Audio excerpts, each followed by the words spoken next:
Então vamos ler a palavra de Deus, Romanos capítulo 12, a partir do verso 9. Diz assim: o amor seja sem hipocrisia, detestai o mal, apegando-vos ao bem. Amai-vos cordialmente uns aos outros com amor fraternal, preferindo-vos em honrar uns aos outros. No zelo, não sejais remissos, sede fervorosos de espírito, servindo ao Senhor, regozijai-vos na esperança, sede pacientes na tribulação, na oração, perseverantes. Compartilhai as necessidades dos santos, praticai a hospitalidade, abençoai os que vos perseguem, abençoai e não amaldiçoeis, alegrai-vos com os que se alegram e chorai com os que choram. Tende o mesmo sentimento uns para com os outros, em lugar de serdes orgulhosos, condescendei com o que é humilde, não sejais sábios aos vossos próprios olhos, não torneis a ninguém mal por mal, esforçai-vos por fazer o bem perante todos os homens. Se possível, quando depender de vós, tende paz com todos os homens. Não vos vingueis a vós mesmos, amados, mas dai lugar, não nos vingueis a vós mesmos, amados, mas dai lugar à ira, porque está escrito: a mim me pertence a vingança, e eu é que retribuirei, diz o Senhor. Pelo contrário, se o teu inimigo tiver fome, dá-lhe de comer. Se tiver sede, dá-lhe de beber. Porque fazendo isso, amontoarás brasas vivas sobre a sua cabeça. Não te deixes vencer do mal, mas vence o mal com o bem. Amém? Pai querido, mais uma vez te damos graças pela tua palavra. Louvamos ao Senhor, ó Pai, por tudo que o Senhor tem ministrado aos nossos corações através dessa série, pela qual Paulo escreve para nós e nos deixa como instrução prática de vida, prática de fé, e que o Senhor agora nos dê sabedoria e revelação para que possamos ser ministrados pela Tua palavra, em nome de Jesus. Amém. Pode se sentar ainda com a sua Bíblia aberta. Irmãos, agora nós chegamos em uma das passagens mais práticas, mas ao mesmo tempo mais confrontadoras de Romanos.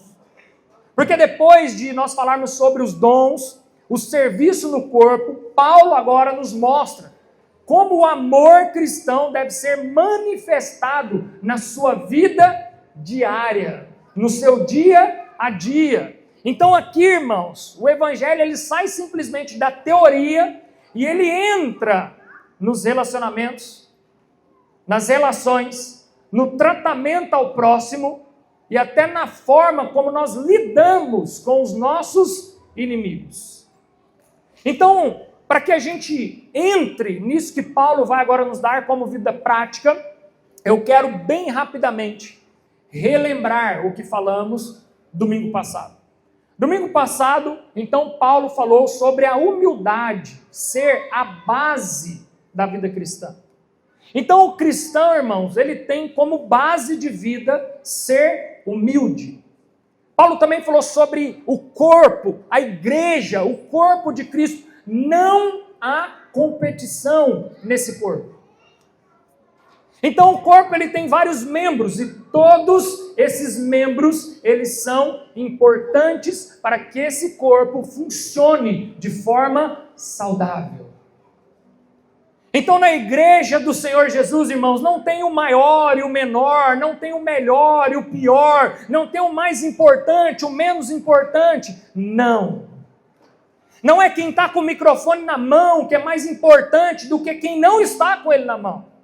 Na igreja do Senhor, todos, diga assim, todos, diga assim, sem exceção, somos importantes. Todos somos importantes, irmãos. Não existe aquele mais importante. Pastor, mas o pastor não é o soberano líder da igreja. Não, o soberano líder da igreja é Cristo Jesus, o pastor supremo, o cabeça. Amém? Glória a Deus. Então todos nesse corpo, não havendo competição. E Deus então, irmãos, Ele distribui dons em meio à sua igreja. E dons diferentes no meio da igreja. Então entre nós aqui existem vários tipos de dons. E também não existe dom maior e dom menor, dom mais importante, menos importante. Deixa eu te dizer uma coisa, irmãos. Ainda que alguém possa orar e um morto ressuscitar. Não há nada mais importante do que a pregação do Evangelho. Amém, irmãos? Glória a Deus. Esse é o Evangelho, irmãos. Não é porque alguém orou e o surdo voltou a ouvir, o cego voltou a ver, o coxo voltou a andar. Não é por isso, irmãos, que o cadeirante se levantou e saiu correndo, que aquele irmão é o Todo-Poderoso agora, e que aquele irmão carrega o dom mais importante da igreja. O dom mais importante da igreja é a pregação do Evangelho, que foi dada a todo discípulo de Cristo Jesus. Amém, irmãos? Porque todos aqueles que seguem a Jesus foram chamados a pregar o Evangelho. Amém? Então os dons devem ser exercidos com fidelidade, dedicação, para servir o corpo de Cristo, a igreja do Senhor. Então os dons não foram dados para o seu benefício. Os dons não foram distribuídos para uso pessoal. Eles não foram distribuídos para você se engrandecer, mas para glorificar ao Senhor. Amém? Então agora o tema central pelo qual Paulo quer trabalhar conosco é uma vida transformada pelo Evangelho. Uma vida transformada pelo Evangelho, irmãos, ela produz um amor sincero uns pelos outros. Um amor sacrificial e um amor prático. Um amor que vence o mal, não com vingança, mas com a bondade e a sinceridade. Esse é o verdadeiro amor. Então Romanos, irmãos, no capítulo 12, verso 1 e 2, Paulo vai falar sobre a entrega total, que é o nosso culto racional. O nosso culto racional, irmãos, é uma entrega total. É por isso que eu comecei falando que o culto racional não é um conforto, mas é um desconforto, é uma desconstrução. Paulo vai dizer que o culto racional é aquele quando você entrega o seu corpo como sacrifício vivo, santo e agradável a Deus. Amém, irmãos? Hoje é um dia de praticar bem isso. Hoje é um dia de você aprender a ter um culto racional ao Senhor. Em meio a algum desconforto, você está entregando o seu corpo como um sacrifício vivo, santo, agradável a Deus. Então Romanos 12, 3 ao 8, que nós compartilhamos na semana passada, Deus vai falar, Paulo vai falar através dessa epístola sobre a humildade e os dons que foram distribuídos. Mas agora, ele fala de fato como nós cristãos devemos nos relacionar, como nós devemos viver nossos relacionamentos. Como nós devemos agora amar uns aos outros. Então Paulo descreve na prática como isso deve acontecer no reino de Deus. Então na primeira parte aqui, no verso 9, Paulo começa dizendo, o amor seja sem hipocrisia. Irmãos, amor sem hipocrisia. O amor cristão, ele precisa ser verdadeiro. O amor cristão, ele precisa ser sincero. É aquele negócio tipo assim, né? Você tem um amigo ou uma amiga, as mulheres fazem mais isso, né? Ou não sei. Mas aí ela pergunta assim, amiga, essa roupa tá boa? E aí a roupa não tá boa, né? E aí você fala assim, tá ótima, amigo, tá linda. Ou às vezes um amigo vê que o outro tá com uma casca de feijão no dente e não fala nada. Isso não é amizade sincera, irmãos. Amizade sincera é que fala assim, meu irmão, tem um negócio no seu nariz aí, ó, se eu fosse eu dava uma tirada aí, tá feia a coisa.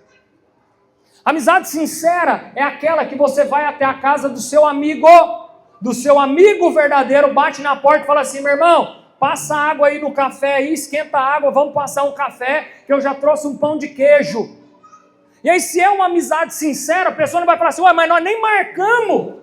Quando a pessoa fala que nós nem marcamos, é porque não é uma amizade sincera.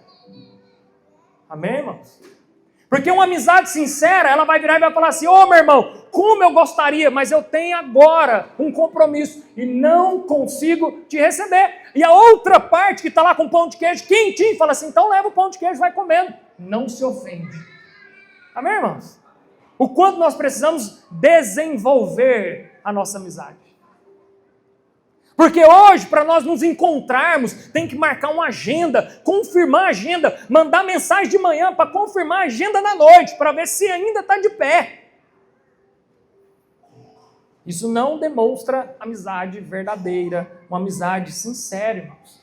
Eu costumo brincar que a porta da nossa casa sempre fica aberta, irmãos. E literalmente, a porta da nossa casa, de forma literal, ela fica aberta para comunicar às pessoas que você é muito bem-vindo quando você quiser. As pessoas vão nos visitar na nossa casa. Quantas vezes isso já aconteceu? As pessoas vão nos visitar na nossa casa e nós não estamos lá. E aí a gente fala assim: meu irmão, entra, a casa é sua. Pode entrar, meu filho. Você quer senha da internet? Liga a televisão, espera eu chegar. Então nós precisamos desenvolver o verdadeiro amor. E não um ato religioso. Não apenas uma aparência espiritual. Não apenas um discurso que acaba se tornando vazio na prática. Mas de fato, Paulo quer fazer com que isso seja uma verdade. E Paulo vai dizer assim: detestai o mal, apegando-vos ao bem. O amor bíblico, irmãos, ele ama pessoas. Ele não abraça o pecado, mas ele ama o pecador. Ele não vai abraçar o pecado dessa pessoa, mas ele vai amar, ainda que a pessoa seja um pecador.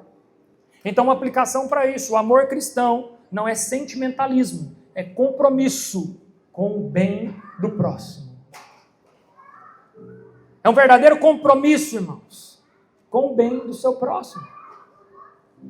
O amor sincero que Paulo está querendo nos ensinar não é um amor de troca. Eu faço por você porque eu espero uma retribuição. Não, irmãos. No meio do povo de Deus, isso não é saudável. Não, eu vou fazer por esse irmão porque esse irmão pode me colocar no lugar que eu quero chegar. Não, eu vou fazer por esse irmão porque esse irmão ele pode abrir uma porta que eu preciso que abra. Não, no meio do reino de Deus não é assim, irmãos. Eu faço porque eu tenho um amor sincero com o povo de Deus. Eu faço porque eu não espero nada em troca. Eu só faço porque esse é o amor de Cristo por mim. Esse é o amor do Pai pelo Filho. Enviou o seu Filho amado para que todo aquele que nele crê. Não porque você tinha feito alguma coisa. Ele não enviou Jesus porque você estava merecendo. Ele não enviou Jesus porque você ia fazer algo por ele. Não. E ele não enviou Jesus porque ele tinha alguma expectativa que você ia fazer alguma coisa. Por isso ele se encarrega de eleger os seus antes da fundação do mundo. Por que ele faz isso? Porque ainda que ele enviasse Jesus, Jesus morresse na cruz e nós não dessemos uma resposta, ele já tinha eleito. Porque ele não ia criar uma expectativa em cima daquilo que nós íamos fazer. Então, quando eu faço, irmãos, algo para alguém da família espiritual, eu não estou esperando algo em troca. E nem pus de fora. Eu faço por um amor sincero que Cristo colocou em mim. E aí Paulo continua então no verso 10 em diante. O amor se manifesta através do serviço e da honra. Mas uma honra verdadeira e não uma honra bajulatória. Amém, irmãos? Glória a Deus, por muitos anos, né? Nós sofremos como igreja essa honra bajulatória, uma bajulação, né, irmãos? Honra é bíblica e nós precisamos honrar os nossos líderes, honrar pastores, honrar irmãos aqui na comunidade, mas não bajular, irmãos. Porque quem bajula quer algo em troca. Quem bajula espera algum retorno. Agora a honra sincera não se espera nada em troca.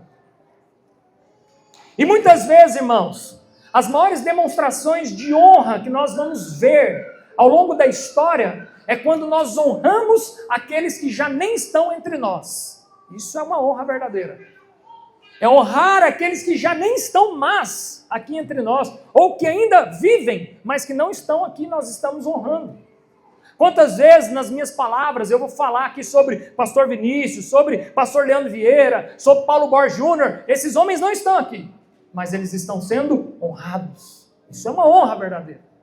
Não é uma bajulação, eu não estou falando aqui o nome deles para que eles ganhem mais likes, mais seguidores. Não, irmãos, não é uma bajulação, é uma honra sincera e verdadeira. E Paulo então apresenta algumas atitudes práticas para que a gente possa honrar e servir de forma verdadeira. A primeira delas é uma afeição fraternal. Amai-vos cordialmente. A próxima é uma honra mútua, preferindo-vos uns honrar uns aos outros. O zelo espiritual, no zelo, não sejais remissos. Alegria e perseverança, alegrai-vos na esperança. Generosidade, compartilhai as necessidades dos santos, compartilhai uns com os outros. Isso é a generosidade. Hospitalidade, praticai a hospitalidade, irmãos. Deixa eu te dizer uma coisa, nós precisamos aprender muito sobre hospitalidade. Hospitalidade, irmãos, é você abrir a porta das suas casas, para que os irmãos, que o povo de Deus, saiba que ele pode contar com um ponto de apoio. O PJ diz, né? Nós estávamos lá na Casa das Estações e ele disse o seguinte, existe um plano. O que é o plano? O plano são os irmãos hospitaleiros.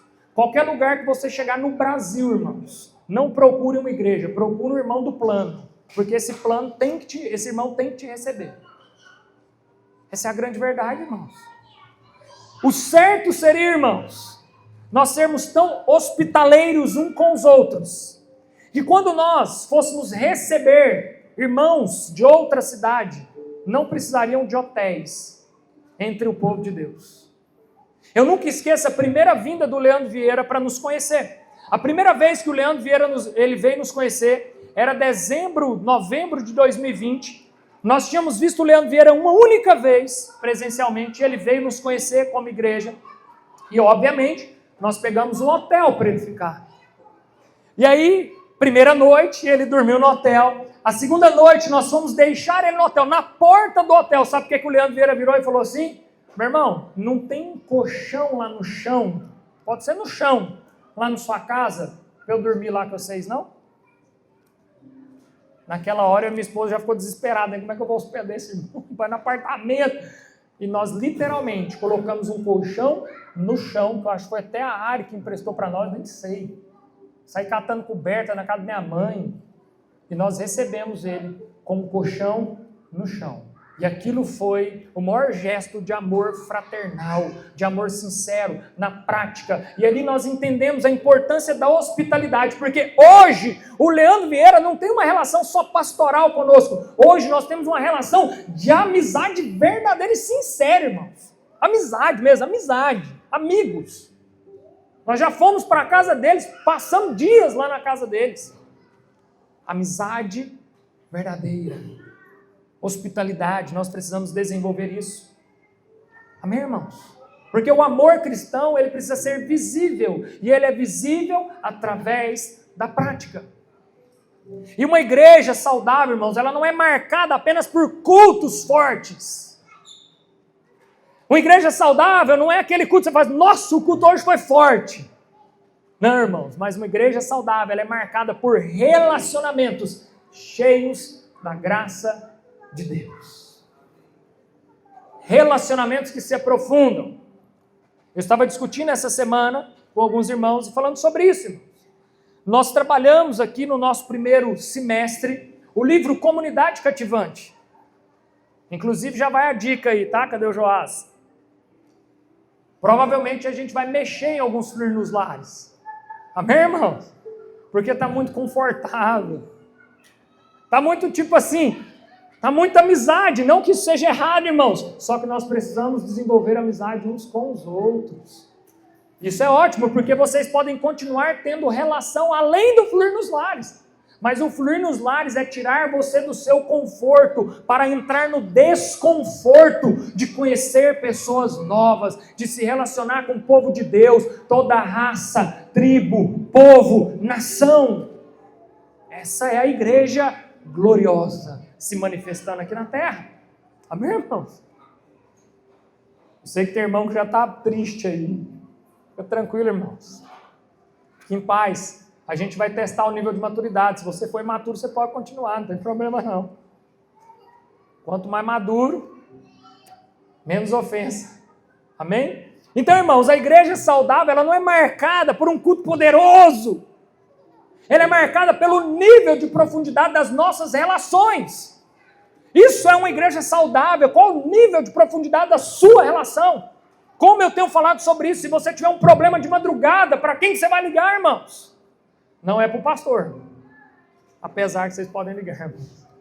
Mas você tem uma igreja, uma comunidade pela qual você pode contar, irmãos pelo qual você tem que contar. Quantas vezes, irmãos, eu e a minha esposa de madrugada com um menino pequeno, e nós lá pastoreando o povo, cuidando do povo, e aí a gente saía, olhava um para o outro, dava uma risada sem falar nada, e a gente já entendia que aquele era o plano de Deus para nós. E sabe o que é o bom? A gente não estava cansado. A gente não estava ofendido. Mas a gente estava alegre por cumprir o propósito do Senhor em ter relações profundas. Onde as pessoas podem contar uns com os outros. É o que Paulo está falando. Contai uns com os outros. Então Paulo vai continuar aqui no verso 14, irmãos. E ele vai avançando e vai dizer o seguinte: abençoai os que vos perseguem. Irmãos, talvez essa seja uma das partes mais difíceis do Evangelho. Abençoai os que vos perseguem. O amor cristão, ele não responde o mal com o mal. O amor cristão, ele responde o mal com bênçãos. E aqui Paulo, então, ele está fazendo um verdadeiro confronto à nossa carne. Porque, irmãos, o padrão natural do mundo é revidar, guardar um rancor, desejar a vingança, né, irmãos? Como é bom ver aqueles filmes onde o cara vinga os inimigos. Mas no reino de Deus não é assim. Até porque, preste atenção aqui, nós éramos o que de Deus? Nós éramos o que de Deus? Diga assim, inimigos. Se a gente estivesse vibrando para houver vingança, quem estaria na cruz pendurado agora seríamos nós, irmãos. Se o nosso desejo sincero era por uma vingança, nós éramos os inimigos de Deus. Era nós que estaríamos pendurados no madeiro, sem esperança. Mas o amor cristão, ele não deseja vingança. O Evangelho produz outro caminho. Abençoar os nossos inimigos. Orar, empatizar.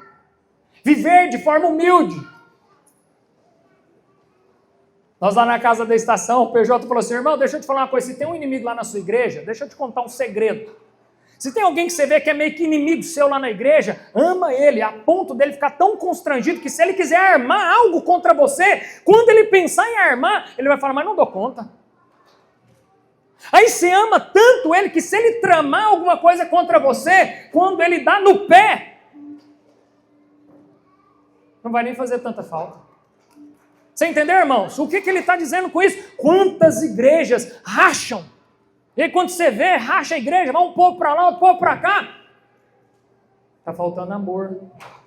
Porque ainda que haja alguém que trame contra você, ainda que haja alguém que de forma maldosa seja contra você, irmãos, ame, abençoe, ore por ele, porque ainda assim os planos dele serão frustrados.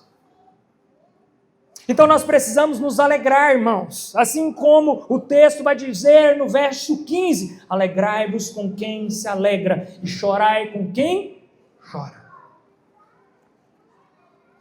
Olhando para a vida cristã hoje em dia, irmãos, obviamente que a vida cristã é um compartilhar de cargas. Nós precisamos compartilhar a nossa carga uns com os outros. Muitas vezes é muito mais fácil a gente ver os irmãos chorando com os que choram do que se alegrando com os que se alegram. Infelizmente, né, irmãos? Às vezes a gente vê o irmão postando uma viagem bacana, e você fala assim, miserável. Ô, caboclo miserável, era para eu estar nesse lugar aí, ó lá, ele está lá, eu não tenho tempo para fazer isso. Eu não tenho dinheiro para ir numa viagem dessa, mas olha lá, ele está lá. Irmãos, é muito mais difícil nós nos alegrarmos com os que se alegram. É muito mais difícil a gente ver talvez o irmão rompendo na vida, crescendo na profissão, porque nós estamos presos num ambiente de comparação, irmãos. E esse ambiente de comparação tem destruído as nossas relações. Hoje, cedo, a minha filha pegou uma florzinha no chão. Florzinha velha no chão. E ela entregou e falou assim, papai, eu peguei para você. Eu não resisti, eu postei, porque naquela hora, irmão, meus olhos encheram de lágrimas. Por quê? Porque é tão bom ver a humildade de uma criança. A criança não olhou se era a melhor, a mais bonita. Tinha flores mais bonitas lá que ela poderia pegar. Mas a sinceridade do coração dela não estava na comparação do padrão da melhor rosa, mas estava no ato de amar. Entende, irmãos? E nós estamos tão presos no alto padrão da comparação que a gente tem dificuldade em se alegrar com os que se alegram. Porque aí o irmão troca de carro, você fala assim, irmão, esse carro aí deve beber demais, né? E daí, irmãos? O problema é de quem comprou, não é seu, ué. Você entendeu? Aí o irmão compra o carro elétrico, aí você fala assim, sua conta de energia agora vai lá em cima. Entende, irmãos? Em vez de simplesmente a gente se alegrar com ele, irmãos, que bênção. Cara, que bênção você ter conquistado um carro novo. Glória a Deus por isso. Então nós precisamos nos alegrar, irmãos. Uma alegria verdadeira. Uma alegria sincera. Com aqueles que estão se alegrando. A maturidade espiritual, irmãos, aparece especialmente na forma como tratamos as pessoas mais difíceis das nossas relações. Então a maturidade espiritual, irmãos, não está em tratar bem quem é fácil de ser tratado bem. Eu costumo dizer que tem pessoas que é muito fácil ser amigo. Tem pessoas que é fácil demais ser amigo. Tem meu amigo Lucas ali, que parece prefeito, né? Que onde passa, conhece todo mundo. Porque é uma pessoa fácil de ser amiga. É muito fácil. Então a minha maturidade espiritual não está em amar esse cara, porque qualquer um ama ele, é muito fácil. A minha maturidade espiritual está em amar pessoas difíceis. A minha maturidade espiritual vai ser demonstrada ao amar pessoas que são difíceis, são complexas, que têm traumas de relacionamento, que têm traumas com pessoas. Essas são as pessoas onde demonstra a nossa maturidade espiritual. É muito fácil nós nos unirmos e nos juntarmos para fazer uma comunhão, para fazer uma resenha com pessoas muito boas e agradáveis de estar. O problema é você colocar um difícil lá no meio. É igual quando a gente ia jogar futebol, né, irmãos? Não é o meu caso, né, irmãos? Mas talvez é o seu caso. Você ficava o último a ser escolhido. Era ruim, não era? Eu geralmente era o primeiro. É, irmão? Mas aí imagina, você deixa o último lá e é tão ruim porque ele está em último, irmãos. E ele sabe que ele está em último porque ele é ruim.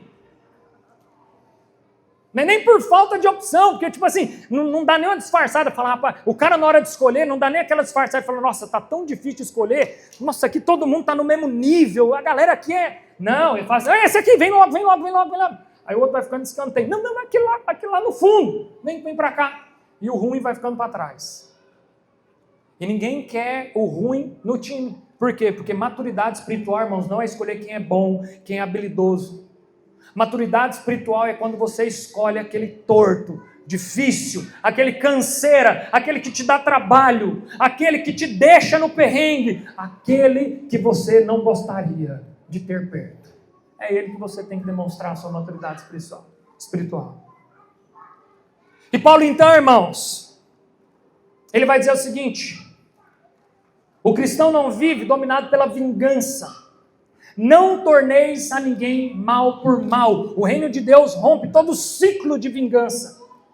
Então todo esse ciclo de querer vingar, irmãos, não quer dizer que nós não confiamos numa justiça, a justiça de Deus, e não a nossa. A justiça de Deus, irmãos, ela nos livra da amargura.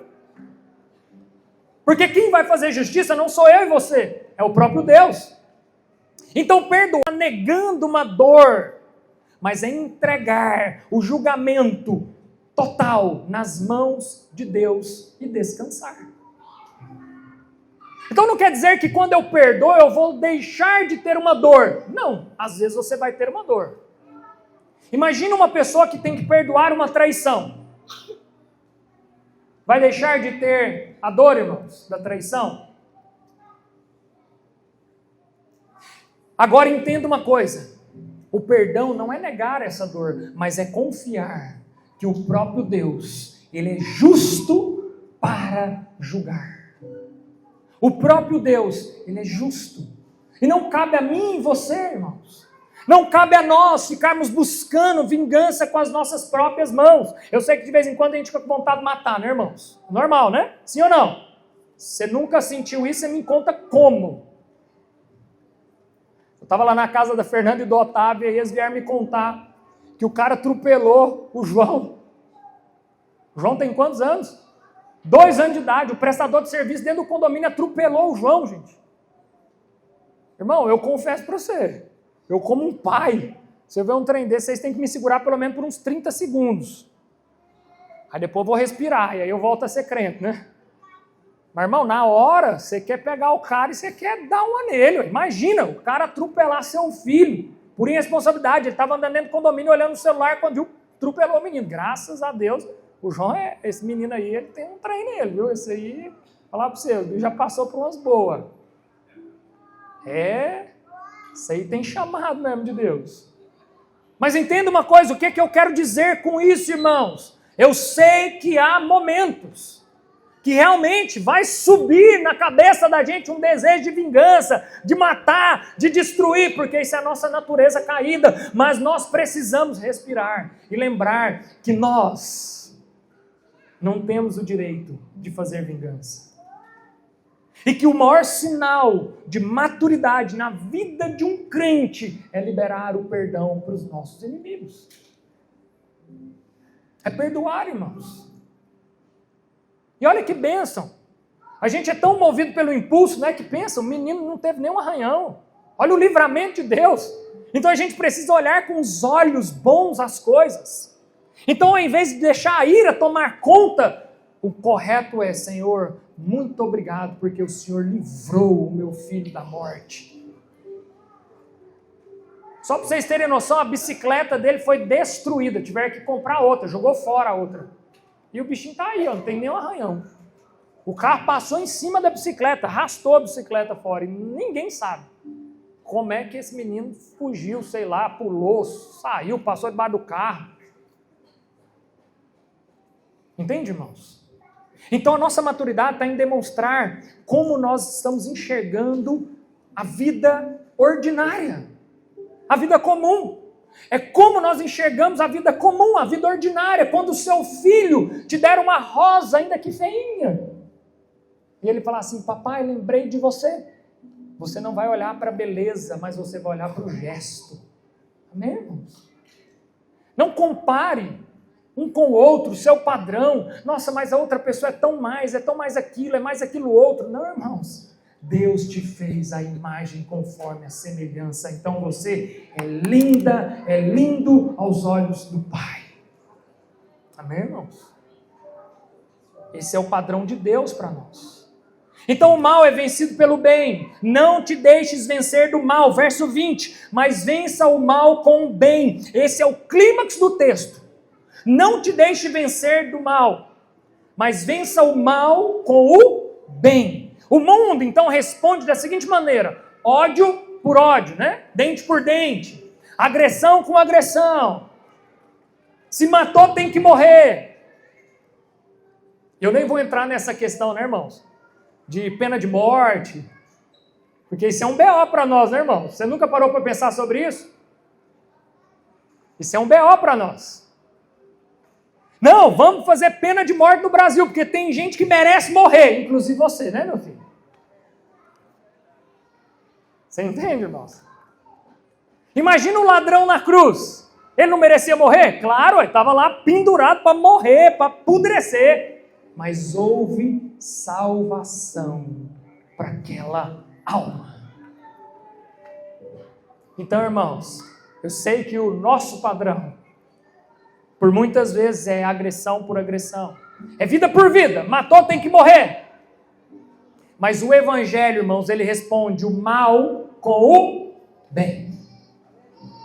A perseguição, o Evangelho responde com a graça.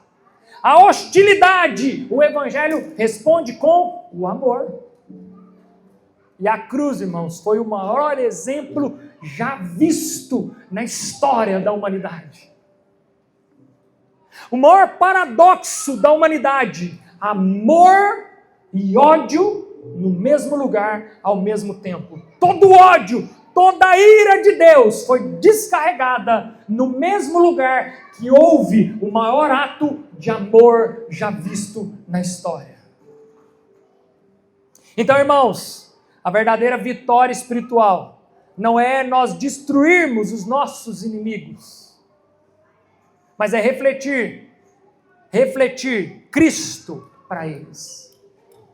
O nosso maior, irmãos, a nossa maior vitória espiritual não é quando eu estou lá torcendo para o meu inimigo se dar mal, torcendo para o meu concorrente quebrar, porque muitas vezes a gente faz isso, né, irmão, e acha que isso não é pecado. Não, eu estou aqui torcendo para esse cara quebrar, porque se ele quebrar eu vou ter mais espaço, eu vou ter mais mercado. Tomara que ele fale logo, que aí eu tenho mais mercado para mim. Estou torcendo contra ele, né, irmão? Nós precisamos refletir Cristo diante dessa pessoa. Nós precisamos ser a Bíblia que o mundo vai ler através de nossas vidas. E para a gente caminhar para o fim, eu quero trazer os princípios doutrinários dessa palavra, para que eles fiquem enraizados aí na sua mente. O primeiro princípio doutrinário: o amor cristão é fruto da transformação do Evangelho. Quando Jesus, irmãos, ele encontra com Pedro, e Jesus, então, como um judeu, ele vai fazer a mesma pergunta por 3 vezes.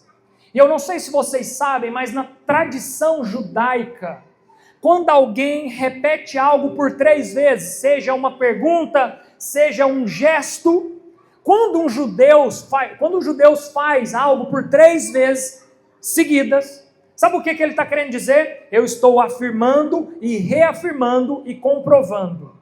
Amém? Então é a mesma coisa que nos dias de hoje, a gente fazer um termo, ir lá no cartório e registrar esse termo. Então esse termo ele foi acordado entre as partes, mas ele foi registrado em cartório. Ele tem um selo de validade, que é oficial esse acordo. Então quando Jesus, como judeu, vira para Pedro e fala assim: Pedro, tu me amas? E aí o que Pedro responde? Sim, mestre, te amo. E aí Jesus vira para ele e fala assim: então cuida das minhas ovelhas. Aí Jesus torna a perguntar. Pedro deve ter ficado assim: será que ele está lelé, bateu a cabeça? Não, irmãos. Pedro conhecia a tradição judaica. Ele sabia que o que Jesus estava falando era muito mais sério do que qualquer um poderia imaginar. Então Jesus não estava ruim da cabeça, e Pedro estava consciente também do que estava acontecendo naquele momento. Por isso que Pedro, sem titubear, responde: sim, te amo. E ele fala: então cuida das minhas ovelhas. Apacenta as minhas ovelhas. Pastoreia o meu rebanho, irmãos. Então, se está difícil de amar o próximo, está muito simples essa equação. É porque você não ama Jesus.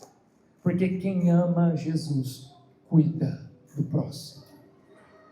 Amém, irmãos? Pastor, mas eu não gosto de gente. Ei, irmãos. Quando o crente vem com esse papo, eu não gosto de gente, eu tenho meio dificuldade com gente, eu sou introspecto. Tudo bem, irmão, você pode ser introspecto, não tem nenhum problema, mas ser introspecto não quer dizer que você tem que amar a gente. Você ama a gente, você só é introspecto, tá tudo certo. Você pode ser vergonhoso, você pode ser introspecto, mas isso não anula o fato de que se você ama Jesus, você precisa amar o próximo, você precisa cuidar de pessoas, porque quem ama Jesus, cuida de gente. Amém, irmãos? Então, quem são os pastores de uma igreja? Diga assim, eu. Amém, irmãos? Quem são os pastores de uma igreja? E o que nós somos então? Pastores também. Só que além de pastores, às vezes nós temos diáconos, nós temos presbíteros no meio do povo de Deus. Os presbíteros estão aqui para doutrinar a igreja, para ensinar a igreja. Os diáconos estão aqui para quê? Para organizar as reuniões, para organizar o povo, para estar no meio do povo. E quem são os pastores, irmão? Diga assim. Eu. Vocês são pastores, irmãos. Porque todo aquele que ama a Cristo pastoreia o rebanho de Jesus. Amém? Então não venha trazer as demandas somente para o pastor, porque você também é um pastor. E você também precisa responder às demandas das ovelhas do Senhor. Amém, irmãos? Glória a Deus por isso. Santidade e amor caminham juntos. O cristão reflete o caráter de Cristo nos relacionamentos. Justiça final pertence a quem?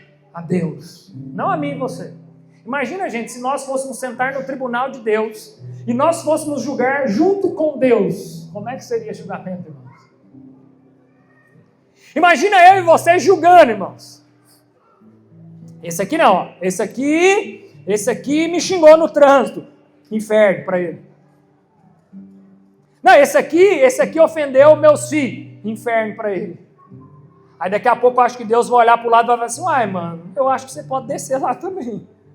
Eu acho que você também vai ter que ir lá para o mesmo lugar que ele está indo.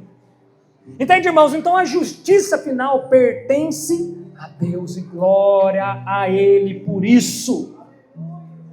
O bem triunfa sobre o mal no reino de Deus.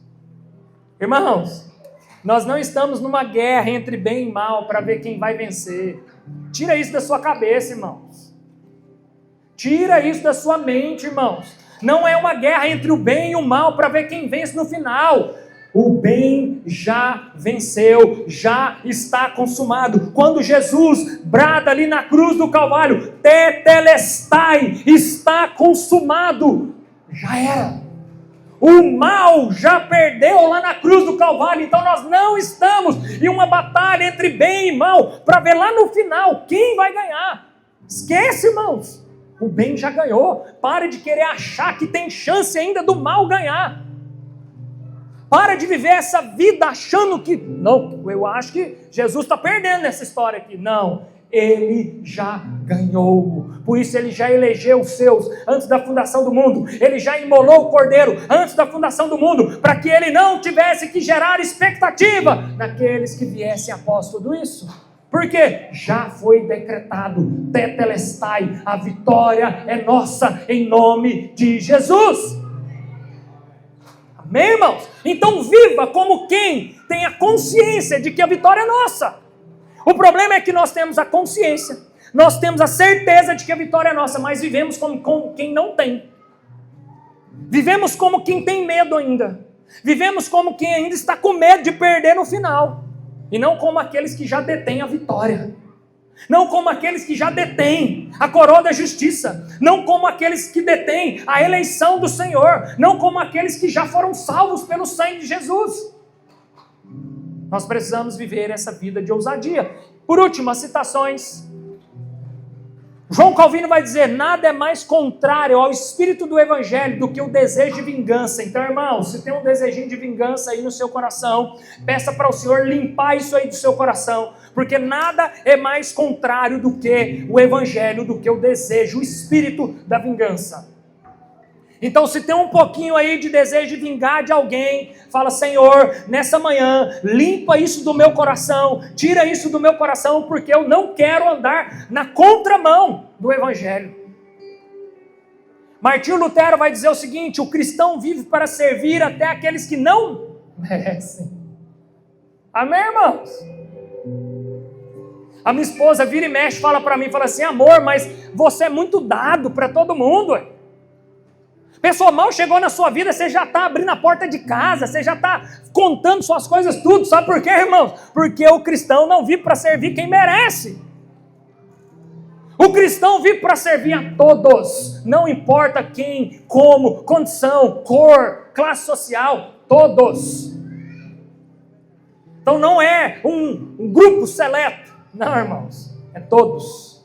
E John Stott vai dizer o seguinte: o amor cristão é a marca mais visível de uma mente transformada. Uma mente transformada pelo Evangelho. Ela ama o próximo, ela serve o próximo, ela é humilde. E por último, Charles Spurgeon. Spurgeon vai dizer: responder ao mal com o bem é a linguagem da graça. Então, a partir de agora, irmãos, ao sair daqui, responda todo o mal com a graça, irmãos, com o bem. Essa é a linguagem da graça. Se alguém te fizer mal, irmãos, responda com o bem. Não queira tratar o mal com o mal. Trate o mal com o bem. Essa é a linguagem da graça. Amém? Vamos orar, se coloque de pé.